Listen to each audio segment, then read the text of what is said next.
अस्सलाम वालेकुम dear viewers, welcome back viewers. आज हम जिस टॉपिक पे बात करेंगे वो हैं उर्दू के अहम सवालात। ठीक है, हम इन क्वेश्चंस को डिस्कस करेंगे जो कि पेपर्स में बहुत ज़्यादा इम्पोर्टेंट है और आते भी हैं। इन उर्दू के जो लेक्चरर वगैरह एग्ज़ाम्स देते हैं, लेक्चरर के लिए जो एग्ज़ाम्स देते हैं, तो वो जो है ये वीडियो उनके लिए बहुत इम्पोर्टेंट है। उसके अलावा भी जो लोग उर्दू के बारे में कुछ इंफॉर्मेटिव वीडियोस, इंफॉर्मेटिव एमसीक्यूज़ जो है वो गेन करना चाहते हैं, तो उनके लिए भी ये वीडियो बहुत इंफॉर्मेटिव है।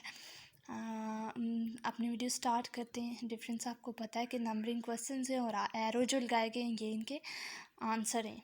तो अपनी वीडियो स्टार्ट करते हैं। आप बीती से क्या मुराद है?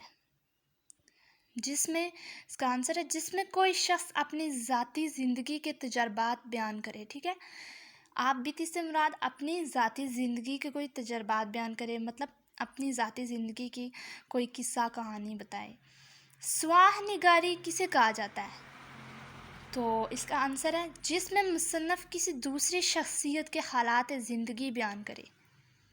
ठीक है, स्वाह निगारी किसे कहा जाता है? जिसमें मुसन्नफ़ किसी दूसरी शख्सियत के हालात बयान करे। किसी तकरीब, जलसे या हादसे का आंखों देखा हाल बयान करने को क्या कहा जाता है? रुदाद नवेसी। ठीक है, किसी तकरीब, जलसे या हादसे को बयान करने को क्या कहा जाता है? जिसको खुद बंदे ने देखा हो, रुदाद नवेसी। कसीदा किसे कहते हैं? जिसमें किसी ज़िंदा इंसान की तारीफ़ की जाए, जो कि नबी पाक सल्लल्लाहु अलैहि वसल्लम की शान में भी लिखा जाता है। मरसिया किसे कहते हैं? जिसमें शायर किसी की वफ़ात पर गम का इजहार करे, उसे मरसिया कहते हैं। ठीक है, कोई मर जाए तो उस पर गम का इजहार करे। गज़ल के मानी क्या है? गज़ल के मानी औरतों से बातें करना। मतला किसे कहा जाता है? गज़ल का पहला शेर जो होता है वो मतला कहलाता है। मकता किसे कहते हैं? गज़ल के आखिरी शेर को जिसमें शायर अक्सर अपना तखल्लुस इस्तेमाल करते हैं। ठीक है, गज़ल का आखिरी शेर जिसमें शायर अक्सर अपना तखल्लुस इस्तेमाल करते हैं उसे मकता कहते हैं। बैत किसे कहते हैं? जो शेर ना ही मतला हो और ना ही मकता हो उसे बैत कहते हैं, यानी कि दरमियान के शेरों को। बैतुल गज़ल किसे कहा जाता है? गज़ल के बेहतरीन शेर को बैतुल गज़ल कहा जाता है। ठीक है, जो गज़ल का बेहतरीन शेर होता है। कसीदा बुर्दा शरीफ किसकी तसनीफ़ है? कसीदा बुर्दा शरीफ किसने लिखा? इमाम शरफुद्दीन बुसेरी ने। ठीक है, उर्दू ज़बान का पहला मरकज़ कौन सा है? उर्दू ज़बान का सबसे पहला मरकज़ कौन सा है?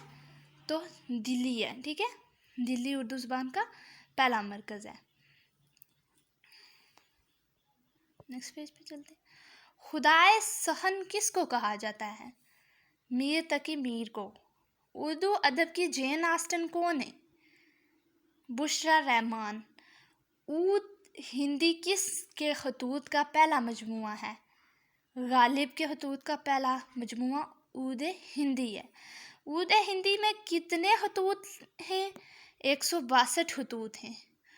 ऊद हिंदी कब शाया हुआ? गालिब की वफ़ात से 3-4 महीने पहले शाया हुआ। हयात सादी किसकी तसनीफ़ है? अल्ताफ़ हुसैन हाली की है हयात सादी। हयात शिबली किसकी तसनीफ़ है? सैयद सलमान नदवी की। ठीक है, सैयद सलमान नदवी। हयात हाली किसकी तसनीफ़ है?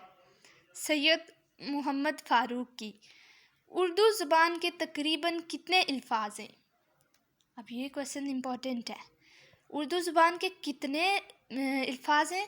तो 54,009 अल्फाज हैं। ठीक है, 54,009 वर्ड्स हैं। ड्रामा कौन सी ज़बान का लफ्ज़ है? तो ड्रामा यूनानी का है। ठीक है, ग्रीक का। अल्लामा इकबाल की का सबसे पहला शेरी मजमुआ कौन सा था? अल्लामा इकबाल ने सबसे पहले जो शेरी मजमुआ शेर लिखे वो उसका मजमुआ कौन सा था? इसरार खुदी। जिस शायर में नुक्ता ना आए, जिस शायरी में नुक्ता ना आए उसे क्या कहते हैं? बेनुक्त शायरी। ठीक है, फ़ारसी कहाँ की ज़बान है? ईरान की। اوکے. اردو کو برِ صغیر میں کب سرکاری زبان کا درجہ ملا؟ 1832، 1832 میں اردو کو برِ صغیر کا سرکاری زبان کا درجہ ملا. یہ تھی آج کی ویڈیو. آئی ہوپ آپ کو ویڈیو پسند آئی ہوگی. اگر میری ویڈیو پسند آئی تو لائک کیجیے. چینل کو اگر آپ نئے ہیں تو سبسکرائب کیجیے تاکہ ایسی مزید انفارمیٹیو ویڈیو جب میں ہر ٹاپک پہ بنا رہی ہوں وہ آپ تک پہنچتی رہیں. اگلی ویڈیو تک کے لیے دیجیے اجازت. اللہ حافظ.